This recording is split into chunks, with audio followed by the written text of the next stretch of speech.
understanding Venus in Gemini, and personality traits.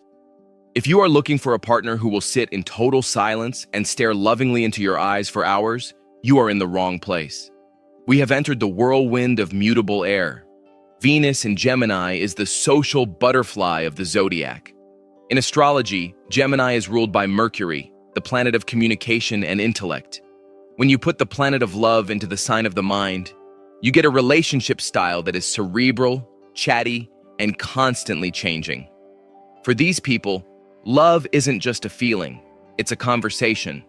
They don't want to just hold your hand, they want to pick your brain. They are the eternal flirts of the zodiac, and to them, the most seductive organ in the human body is the mind, the core energy. The core energy here is the chameleon. Because Gemini is a dual sign, represented by the twins, these people need variety. They can be one person today and a slightly different person tomorrow.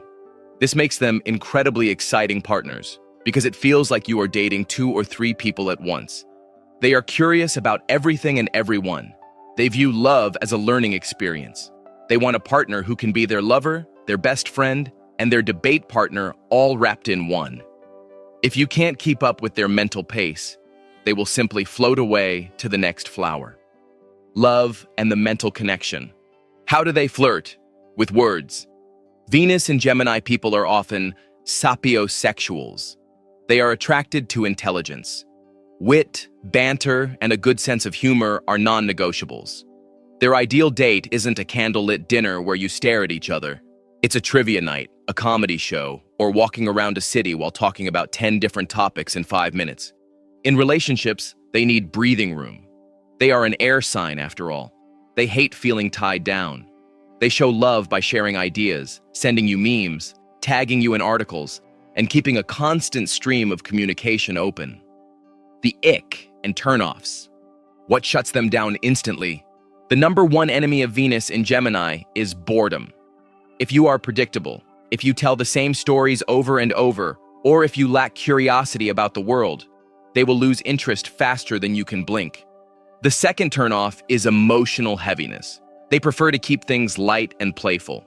If you are overly possessive, jealous, or try to drag them into deep, heavy emotional swamps constantly, they will feel trapped.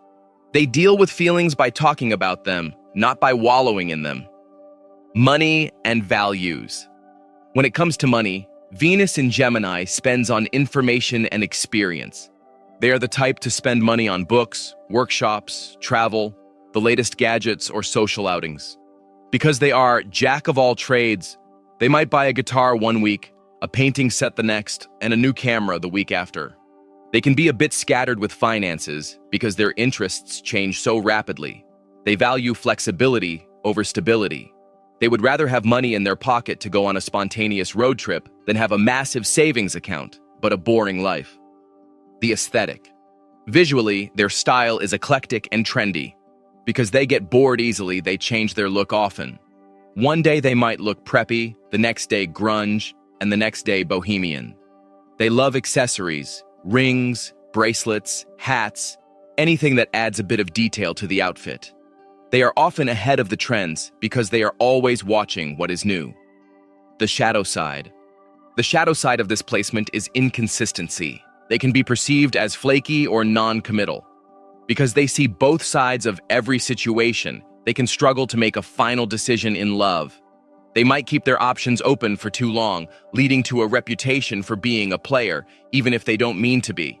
They are terrified of making the wrong choice and being trapped in a life of boredom. Conclusion. Ultimately, Venus in Gemini teaches us that love should be fun, lighthearted, and intellectually stimulating. They remind us to never stop learning about our partners. If you are a Venus in Gemini, I have to ask, is it true that you get bored easily, or do you just need someone who can actually keep up? Let me know in the comments, and don't forget to like and subscribe.